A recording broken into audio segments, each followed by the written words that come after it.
As it is, I'm terrible about checking direct messages on Instagram.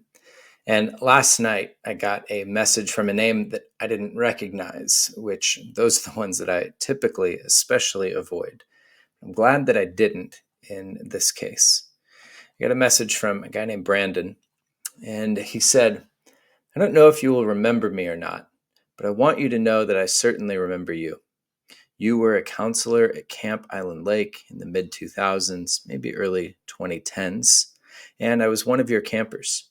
I wasn't religious, not necessarily spiritual, and certainly not one to go to church, and neither was my family. I was a broken kid with little to no direction and a massive fear of the future and the unknowns that it held for me. You sat with me on that last night of camp for hours and prayed for me, for my family, for my soul, and for my future. It was something that I told myself I would never forget. You opened my eyes to what it meant to have a father and what it looked like to turn blindly toward faith and trust what would happen. It was about 20 plus years ago now.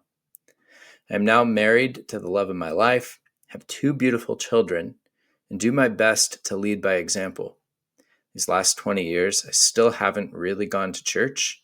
I've been spiritual, but not religious. The events of this past week, just side note, referring to the assassination of Charlie Kirk, the school shooting. I mean, it's been a bad couple of weeks. Back to the message. The events of this past week awakened something in me and my wife, and I sat down and decided that it was time to put God first and get our family to church. In that process, I recounted those hours by the fire, sitting with you, and you just listening and praying, what it felt like to know I wasn't alone. And I want to say thank you. I have never, nor will I ever forget you, and I want to truly thank you for saving me. And at this point in my life, my family. I expressed my memory of sitting with you to my wife and how it changed my life for the better. Now we both are turning over our lives to God and joining a church and starting our walk with Christ. I just want to say thank you. It may have been you being a good person back then, but here I am 20 years later, reliving that memory with my family and using it to better our relationship with God. So from the bottom of my heart, truly and honestly, thank you. What a note to receive. And on this channel, my goal is for myself to become a better person. And that's really what I'm trying to document. And hopefully, in doing so, it inspires you to become better somehow or some way. And this is not ChatGPT. If you want quick bullet point answers, ask your question over there. But this is me processing real life in real time. And hopefully it's in that process that, again, it puts gives you some language or categories. Somehow we're able to collectively get better. And through your comments and engagement, you help sharpen and strengthen me. But I wanted to share this message because it's been difficult for me to know exactly how to make sense of it. I'm super grateful, and that's essentially what I responded with, like um, how encouraged and grateful I am by this guy reaching out to me 20 something years later, and no idea if he'll see this video or not. Um, I vaguely remember the instance that he is recounting, which I think is sort of funny in and of itself, right? Like I worked at this Christian summer camp for 3 summers, my high school years. And every week we'd have a new group of campers. And every week there were students that I got really close with and poured into, prayed with, a lot of folks that, I would use the language that like led to faith in Jesus in those years. And it was all very, very sincere. And so I don't doubt at all that this had happened. And I'm racking my brain trying to remember exactly who this guy was. But it's so funny how those sort of experiences, like I can think in my life of people that There's no way they would ever remember or recognize me. And yet, in my youth, um, they said something to me, or might not even, I don't even remember necessarily specific things that somebody said, but it was just the time that they spent. I remember when I was about 11 years old at a camp called Magruder, and was going through it. There was just hard stuff going on with my parents and at home. And in a very similar way to what Brandon describes that I did for him, I had a camp counselor that just sat with me, that listened, that cared. And that was so what I needed in that moment, to feel seen and loved and heard, that it really did shape the trajectory of, in many ways, perhaps the next couple decades of my life. Like, I really considered myself a Christian from that point forward. Got very involved in youth leadership. Ultimately, went to Bible college and became a pastor for a number of years. And so much of that could probably be traced back to this guy whose camp name was Speedy. I don't even know his real name, and for sure he doesn't remember me. So it is interesting, like, just how such intense and short relationships, but such pivotal moments, can have such an outsized impact on how our life develops, and the trajectory that we set out upon. So certainly a lot of reflection there, and I consider myself fortunate that through the experiences that I've had in pastoral ministry and just the church world, I've been able to be part of that for a lot of folks. Like, entering into um, some of the darkest and weightiest moments of people's lives, and on the flip side too, being part of some of the happiest and most exciting moments of people's lives. Like, I have married people and I have buried people. I've been there for all of it, and I just count it an incredible privilege to have been able to care for people and give them hope, or speak purpose and love, give them a vision for a brighter future through the way that I engaged with them. It's also confounding to me because while whatever it was that I had said or done 20 years ago has now been used in a pivotal way in the awakening of this guy's faith, not just for him, but for he and his wife, that would happen in a time where uh, I I don't know that I can consider myself a Christian. And that I think is the most, like, that was the most difficult thing for me to process through, in how to respond to this guy, because I was genuinely very encouraged, and I am both encouraged personally that he would reach out, and just to let me know that my care for him in those moments would have had such a profound impact in his life. But more than that, like, I'm just really encouraged to know that this is a guy who is, by all intents and purposes, like, thriving, that he's married and that he has kids, and that it sounds like those are loving relationships, and he has purpose, and is doing something good with his life, that he and his wife are on the same page and they're striving towards something together. Like, those are the things that fire me up. Those are the things that I strive for in my own life, and that I'm so like, I wouldn't trade anything in the world for the relationship that I have with my wife and my kids, and for how on the same page we are, and what it is that we are building together.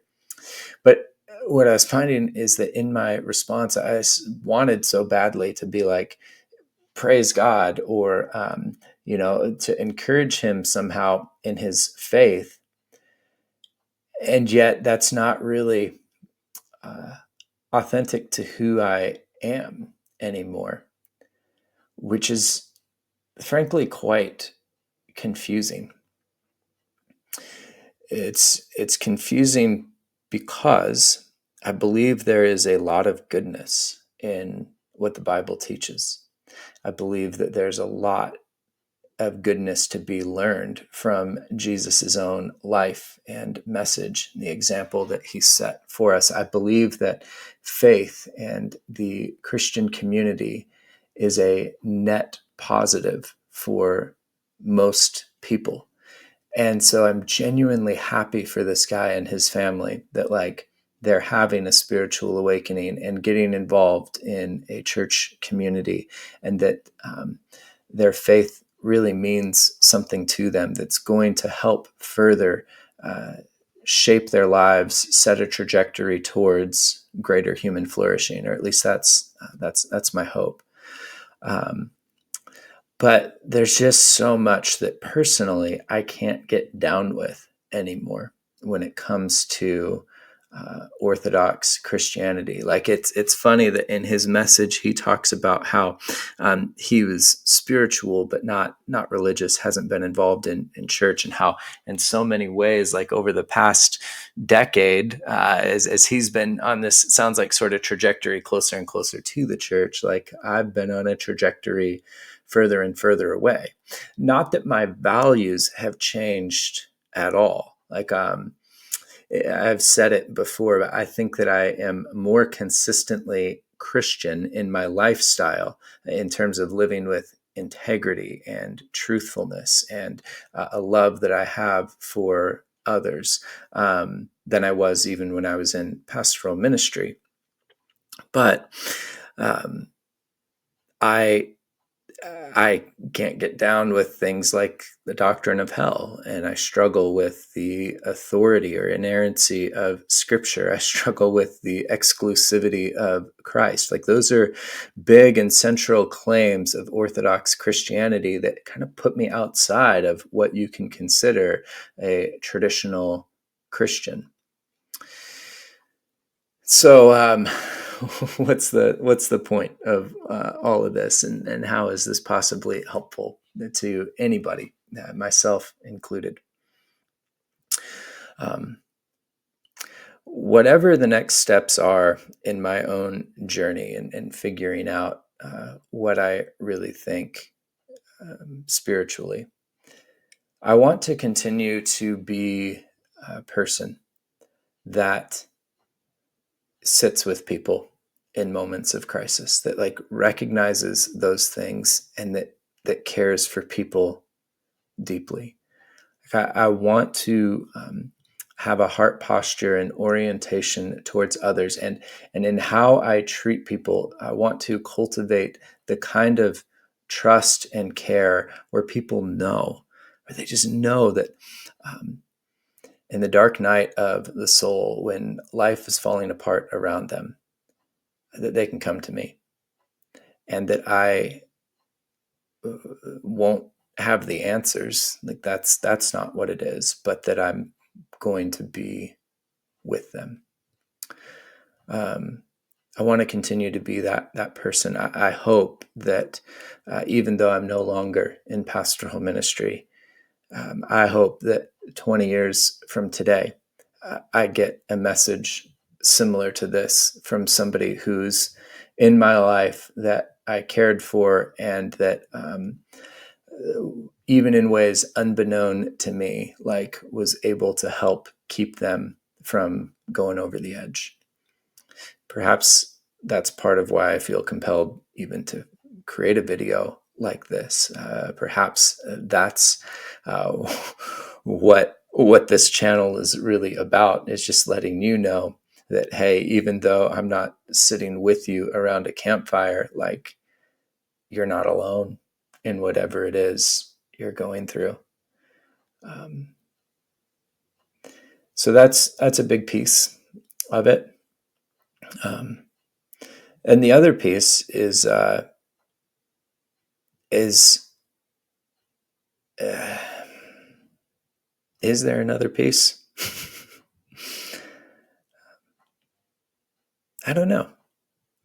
I don't know what the other piece is. Like I think um, that struggle that I mentioned of not really knowing how to respond in a moment like this, where something that I've done in the past has encouraged somebody in their Christian faith today, a faith that I no longer share. Like I really want to have a better answer for that. I don't want to feel this sort of sense of paralysis on how to best respond. I want to be able to respond earnestly and wholeheartedly in a way where I'm not phoning it in with Christianese, but also in a way that I'm not downplaying the profundity of faith.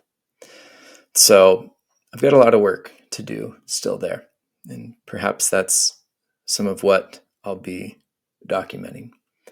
But to Brandon, if you do see this, man, thank you for your message, and keep on keeping on. Like, I am thrilled about whatever is happening in your life. It sounds like it is something good.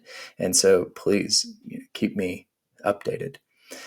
And for any of you who are coming along on this journey towards being a better human with me, thanks. I'm glad you're here.